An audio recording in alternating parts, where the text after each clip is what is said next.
We're going to now head over to the AI Action Summit in Paris, where Bloomberg's Tom Mackenzie is sitting down with OpenAI's Chief Global Affairs Officer, Chris Lehane. Guys, thank you very much indeed. Yes, at Le Grand Palais in Paris. And I'll start with that question about DeepSeek, because it is a key question for people attending this event. Chris Lehane, Head of Global Policy, of course, at OpenAI. DeepSeek, how do you characterize the impact of DeepSeek? We're just hearing from Demis Hassabis, who I sat down with earlier. He said their claims around the way they built and trained this model, the cost and the amount of chips they were using, he says that's exaggerated. So I think there can be two things that are true here. One, that they have built a really impressive model. It basically competes with what OpenAI had put out back in September. Now we've since put out other more advanced models, but clearly a very capable model. I think the second thing, what Demis said, can also be true, which is perhaps, and we've seen news reports on this, that the costs, that how the technology was derived, that whether they access certain types of chips, whether what was initially said was not actually the case. I do think the big takeaway, though, even if everything I just said turns out to be accurate and true, it is still a very impressive and competitive model. And so, to me, the big takeaway in all of this is that this really reaffirms something that OpenAI has been saying since the summer of 2024, that there are two countries in the world that can build AI at scale, the US, the CCP-led China. And what that really means is that there is a global competition right now between whether the world's going to be built on small d, democratic AI rails, or authoritarian, autocratic AI rails, and that's the big takeaway from this. I want to get to that, but I want to push you on what your team have discovered, because I know there's an investigation, there has been a probe within OpenAI as to whether or not DeepSeek inappropriately used some of the inferencing data, distilling from your own models. Have you come to a conclusion on that? We're still looking at it. Obviously, we've already made public that we had seen some evidence of that taking place. And just so folks understand, because distillation is not a normal word, that, at least certainly that I don't use at the breakfast table all the time, there is different kinds of distillation. And I'll use an analogy. If you go to the library and you take out a book and you learn from that book and that ultimately informs some of your work, that's fine. That takes place all the time. That's part of what happens in the AI space. There's another version of it where you go into the library, take the book, keep the book, put your name on the book, slap a cover on the book, and hand it out as if it's your book. And that's the replication, and I think that's what we're concerned about. And again, what we've seen some evidence of and are continuing to review to have a better understanding. We've talked with government officials about it, and we'll share more as we learn more. Yeah, of course. Well, OpenAI's critics have said, you guys trained your models on data and you haven't been fully transparent in terms of the use of that data. And I know you would push back. That's right. There's good calories and bad calories. There's good distillation and problematic distillation. Have any of your customers pushed back and said, look, we're uncomfortable with the pricing of your models at this juncture? Well, let me put it this way. OpenAI came out in November of 2 years ago, 2022, right? And within 2 months, was it 100 million users, right? We're well over 300 million today, continuing to see, that really strong growth. And what we try to do is have different models priced at different levels depending on how you ultimately want to use it. And it's something, just given the nature of how fast the technology is moving and the pace that it's moving at, that you're always constantly trying to evaluate. Do prices go down from here?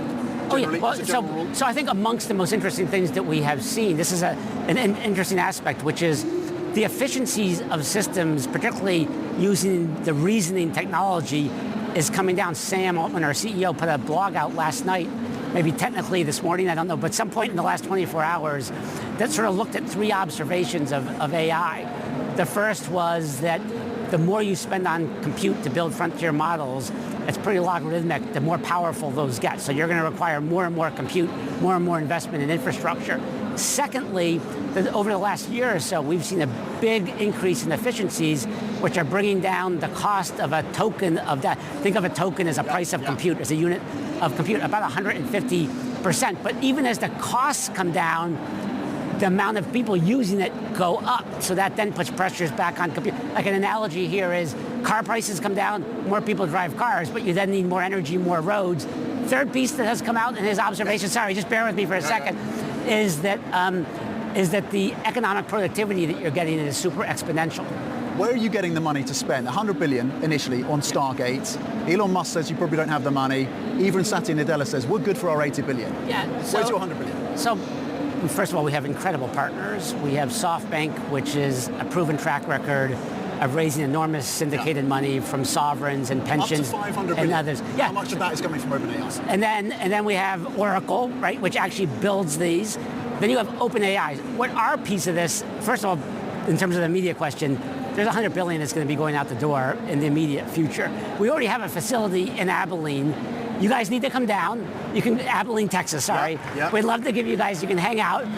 The Oracle guys have done an awesome job down there. You're dodging my credit. No. I want you to come see it. I'll come see it. How much are you putting? We're not going to show. We like to show, not tell. Yeah. And then the OpenAI piece comes in two different pieces here. And I think this is to understand the economic model here. First of all, what we bring to this is the IP.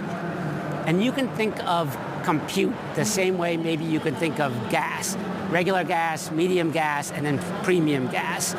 The premium gas is what people are going to pay for. The premium compute is going to be the most expensive compute in the world because it's going to be the highest level compute.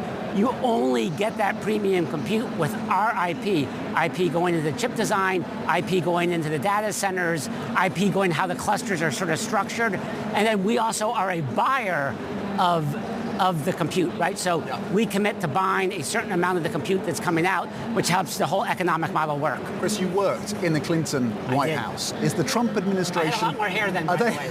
Are they right? You've got a great hairline.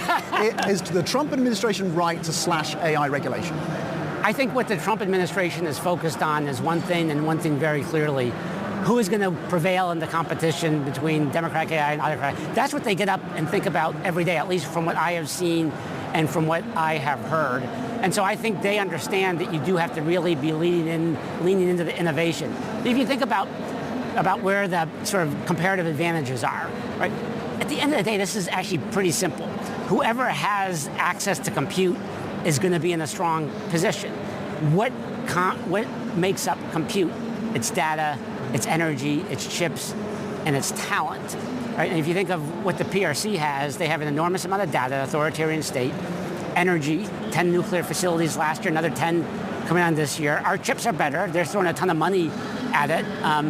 Talent, and I think the talent piece is really interesting because they do have great talent in China, but in capitalist systems, it is capitalism that unleashes the developer, the builder, the entrepreneur, the people who are actually making this stuff into tools that solve hard problems, and that's where our advantage is. Is that why you've joined up and partnered with Andrew? And I'm just thinking of the AI principles of Google. They've adjusted them, and Google is no longer ruling out building tech for defense, for the military. Yeah. You're signing up, you partner with Andrew. How far does that relationship go? How much are you prepared to embed tech into weapon systems? Yeah, and we also just announced a partnership with the national labs, which are which play an incredibly important role in how the U.S. government thinks about national security issues. But on defense. Yeah, yes, and the labs, obviously like Los Alamos and others are very big players in the broader national security ecosystem.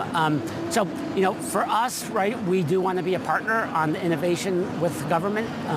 We do believe it's incredibly important that democratic AI prevails, and that means making sure that the government is getting access to the highest capabilities. We'll certainly do it consistent with our values and our principles, but at the end of the day, we do believe it is very consistent with a mission that is to make sure AI benefits everyone, that you're ensuring that AI is going to be built in a democratic way with democratic values. Chris Lehane, thank you very much indeed. Global Head of Policy at OpenAI.